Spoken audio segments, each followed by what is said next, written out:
नमस्कार, आप देख रहे हैं सुपरफास्ट फ्यूचर्स और सुपरफास्ट रफ्तार इस समय बाजार ने दिखाई है 8900 के लेवल के पार निकला निफ्टी। आज बैंकिंग स्टॉक्स में जबरदस्त सपोर्ट किया है और निफ्टी बैंक दिन के उच्चतम स्तर पे स्ट्रॉन्ग खरीदारी बैंकिंग स्टॉक्स में हो रही है। निफ्टी बैंक की कोई भी कंपोनेंट लाल निशान में कामकाज नहीं कर रहा। ऑटो स्टॉक्स में तेजी है, इनफैक्ट जो बीएससी के सभी इंडाइसेस है वहां पर तेजी देखने को मिल रही है। निफ्टी अब 92 अंकों की बढ़त के साथ 1% की तेजी के साथ 8900 के लेवल के ऊपर जाता हुआ वहां पर टिकने की कोशिश कर रहे हैं। निफ्टी बैंक में भी 0.2% की तेजी यानी कि 368 पॉइंट्स के स्ट्रॉन्ग गेन देखने को मिल रहे हैं। लेकिन वायदा कारोबार में क्या हाल चल है देखिए, अगर आप निफ्टी फ्यूचर्स देखेंगे आज तो वहां पर 8% के 8 लाख के आसपास का माफ कीजिएगा ओपन इंटरेस्ट में इजाफा दिखाई देगा, यानी कि 2.5% का मूव आज हफ्ते के पहले कारोबारी सत्र में। कुल ओपन इंटरेस्ट खड़ा हो गया 3.4 करोड़ शेयर्स का।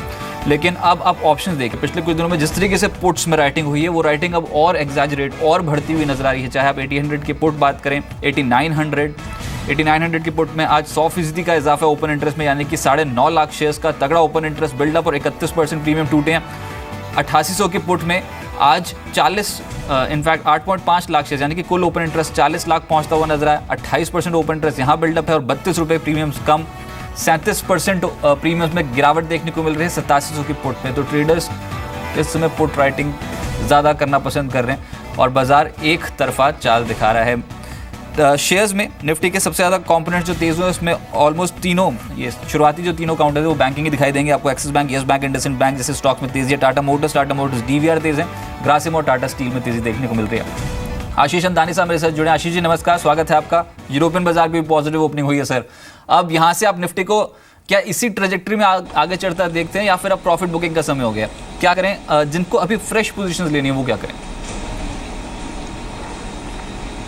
बिल्कुल फ्रेश पोजीशन ले सकते हैं रजत जी। इसको आप इस तरीके से देखें, ऑन दी 31 अगस्त जब निफ्टी ने बहुत अच्छा ब्रेकआउट दिया था ऑलमोस्ट एक मंथ की कंसोलिडेशन के बाद, ये एक बहुत परफेक्ट ब्रेकआउट होता है टेक्निकल एनालिसिस में जब एक कंसोलिडेशन के बाद ब्रेकआउट होता है। दूसरी चीज़ आप देखिए, ओपन इंटरेस्ट में ह्यूज एडिशन हुआ है, बहुत ह्यूज पुट राइटिंग हो रही है। ये सारे इंडिकेटर्स कहीं ना कहीं बता रहे हैं कि market is in no mood to go down. तो मेरे ख्याल से अगर कोई फ्रेश ट्रेडर भी है और थोड़ा रिस्क ले सकता है तो डेफिनेटली यहाँ से भी लॉन्ग बना सकता है। अगर किसी ने लॉन्ग बना के रखी 8700 के नीचे 87 के आसपास, डेफिनेटली होल्ड करके रखे। अभी कोई साइंस विजिबल नहीं है कि मार्केट यहाँ से करेक्ट करेगा। ट्रेडर्स अगर चाहे तो फ्रेश पोजीशन बनाएं। 8850 के आसपास का आप चाहे तो स्टॉप लॉस रख सकते हैं। 8985 तक के टारगेट्स देख सकते हैं। चलिए ठीक है, अब एक एक करके मैं व्यूज़ लेना शुरू करता हूँ कि निफ्टी पे अब और कितना इजाफा देखने को मिल सकता है। 8985 आशीष जी मान रहे हैं कि यहाँ पर निफ्टी पहुँच सकता है। अजीत मिश्रा रेलिगेयर सिक्योरिटी से मेरे साथ मौजूद है। अजीत जी बहुत शुक्रिया सर। बताएं, अब इस सीरीज की शुरुआत तो बहुत बेहतरीन देखी है, नए लेवल से पहुँच गए 8900 का लेवल। 9000 अब कितना पास लग रहा है आपको? शुक्रिया रजत। देखिए यहाँ पे नो डाउट काफी मोमेंटम देखने को मिला है। लास्ट के 3 दिन जो रहे लास्ट मंथ के, जहाँ पे की रिकवरी देखने को मिली मार्केट में और ब्रेकआउट आया और अभी भी बायस, पॉजिटिव बायस मेंटेन्ड है।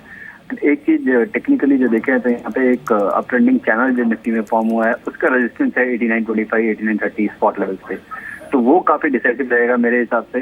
तो long term traders, short term traders को जो ये लेवल देखना चाहिए कि 8925 के ऊपर अगर हम स्पिन करते हैं तब नया हाई डेफिनेटली, जो कि ऑलमोस्ट अराउंड 4% दूर है अभी करंट लेवल से, उसकी पॉसिबिलिटी बनेगी। अदरवाइज यहाँ पे दोबारा से कंसोलिडेशन का बायस आ जाएगा। तो किस रेंज में आप टारगेट्स रख रहे हैं सर निफ्टी के? अभी आप एग्रेसिव मूव नहीं देखते हैं बाजार में आता हुआ? मुझे लगता है कि देखिए यहाँ पे एक पॉज, जैसे कि मैंने बताया कि एक अप ट्रेंडिंग अगर एक चैनल फॉर्म हो रहा है डेली चार्ट पे, तो यहाँ पे जब प्रीवियस इंस्टेंस में भी देखें तो इस चैनल के टॉप के अराउंड पे पिछले 3 बार ये रुक चुका है। तो इस बार भी एक कॉशियस अप्रोच मेरे हिसाब से रखना चाहिए, क्योंकि अधिकतर जो आउट परफॉर्मेंस जहाँ पे आ रही थी ऑटो, बैंकिंग, एनबीएफसी, वहाँ पे नो डाउट अभी भी पॉजिटिव मोमेंटम मेंटेन्ड है। बट वो रहेगा नहीं रहेगा ये यहाँ थोड़ा सा कहना मुश्किल है, क्योंकि रिकॉर्ड हाई के काफी नजदीक है हम। चलिए ठीक है, लेकिन बाजार अपनी ही तेजी में नए लेवल्स छू रहा है। एक स्टॉक बताएं सर, अगर बाजार में यहाँ से और तेजी बढ़ती है तो कौन सा स्टॉक आउट परफॉर्म करेगा? देखिए एनबीएफसी स्पेस में अभी भी मेरा बायस पॉजिटिव है और यहाँ पे महिंद्रा एंड महिंद्रा फाइनेंशियल्स में लगता है कि अभी भी ये अपना पॉजिटिव बायस मेंटेन रहेगा।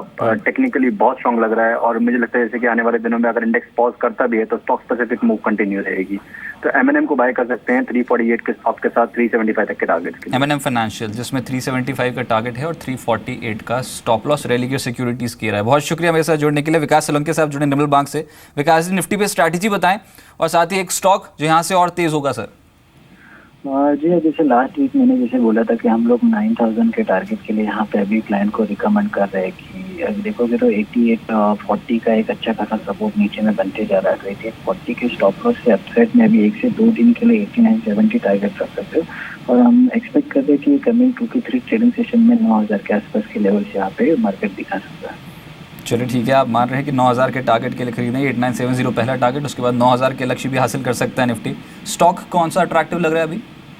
जी अगर देखोगे तो PSU बैंक आज एक अच्छा खासा मोमेंटम कैरी कर रहा है। उसमें मुझे लगता है कि PNB में एक अच्छे खासे मोमेंटम यहाँ पे अभी भी आ सकता है। 138 के लेवल्स यहाँ पे टेक्निकली देखे जा सकते हैं अपर साइड में। नीचे में 127 के आसपास एक स्टॉप लॉस रख के यहाँ पे बाय करके देना है। चलिए, पंजाब नेशनल बैंक, आज चाहे निजी क्षेत्रों या सरकारी बैंक सभी में ही तेजी है। पंजाब नेशनल का अगला टारगेट निर्मल बैंक समझता है 138 लग सकता है, 127 का स्टॉप लॉस। शुक्रिया सर। ये कि प्रभाकर जी जुड़े हैं आप IDBI कैपिटल से। प्रभाकर जी नमस्कार। सर, निफ्टी पे आपकी कॉल क्या है? क्या यहाँ से भी और तेजी बनेगी? और एक स्टॉक जो यहाँ से तेज होता है sir. Good afternoon, Mr. Rajat. Yes, now market has given a breakout, so I'm on the long side. 8850 is a stop loss and target could be 8980. It can cross that also, but I will wait for that. The stock on the buy side is buy Colpal for the derivative settlement. 1025 is the target, 940 is the stop loss. चलिए right sir, बहुत शुक्रिया आपका मेरे साथ जुड़ने के लिए। तो निफ्टी पे बाय कॉल है 8980 का टारगेट और कोलगेट पामोलिव जिसमें 8980 का टारगेट और 8850 का एक स्टॉप लॉस IDBI कैपिटल की रहा है। तो अभी तक निफ्टी पे कोई भी कॉल नेगेटिव नहीं आई। बाजार स्ट्रॉन्ग मूव में, नए लेवल्स छुए, आज 18 महीने के उच्चतम स्तर पे पहुंचा है और मार्च 2015 के बाद इनफैक्ट यहाँ पर इतनी तेजी दिखा रहे हैं, इन लेवल्स पे आके टिका है। तो कहीं ना कहीं तेजी की कॉल्स ही आएंगी। चारों कॉल्स खरीदारी की है। लक्ष्य 8970 से 8985 के दिए जा रहे हैं। स्ट्रॉन्ग मूव 9000 के लेवल के बेहद करीब पहुंच सकते हैं। लेकिन ऐसे में इस बाजार की तेजी में कुछ स्टॉक्स जो अभी तक इस शो में बताया गया उसमें M&M फाइनेंशियल रेलिगियर को पसंद है। M&M फाइनेंशियल तेज हो सकता है। इस स्टॉक पे आप नजर रखें। स्टॉक पे पोटेंशियल है कि 375 का लक्ष्य हासिल करे और 348 का एक स्टॉप लॉस इस ट्रेड पे लगाना होगा। निर्मल बैंक मानता है कि बैंकिंग पे अभी और फोकस बढ़ेगा जिसमें पंजाब नेशनल बैंक लीड करेगा। जो टारगेट वो दे रहे हैं वो है 138 का, स्टॉप लॉस 127 कैरी करना होगा। और इसके अलावा AK प्रभाकर IDBI कैपिटल से मानना है उनका कि कोलगेट पे खरीदारी करें। 1025 का टारगेट है, 940 का एक स्टॉप लॉस इस ट्रेड पे फॉलो करना होगा। आशीष जी, अब कुछ स्टॉक्स डिस्कस करें तो आज बैंकिंग के बारे में बात करनी होगी क्योंकि आज जबरदस्त खरीदारी है सर। 360 पॉइंट तो निफ्टी बैंक में मूव मिल गया आज एक ही दिन में। क्या करना चाहिए निफ्टी बैंक पे और कौन सा स्टॉक आपको अट्रैक्टिव लगता है अभी?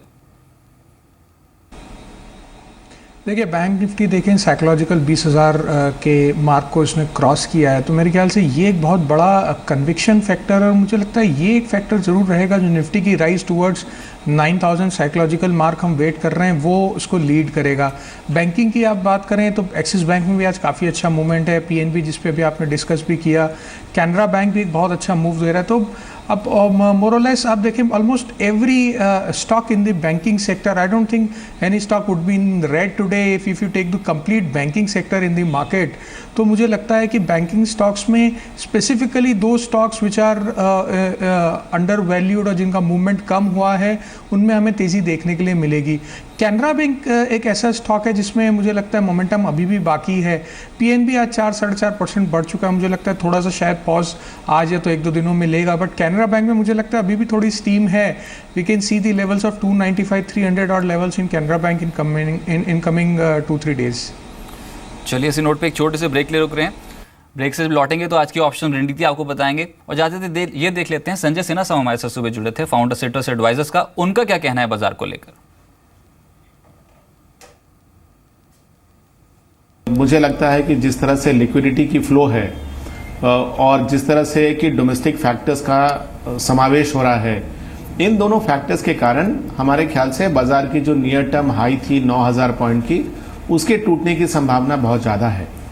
जो कंसर्न है बाजार में वो है ग्लोबल फैक्टर्स है और वो समय समय पे उभर के आते रहेंगे। इसलिए मेरा मानना है कि शॉर्ट टर्म में इस मोमेंटम में बाजार में तेजी की संभावना ज़्यादा है। मीडियम टर्म में ग्लोबल फैक्टर्स के कारण कुछ कंसर्न्स होने की संभावना है।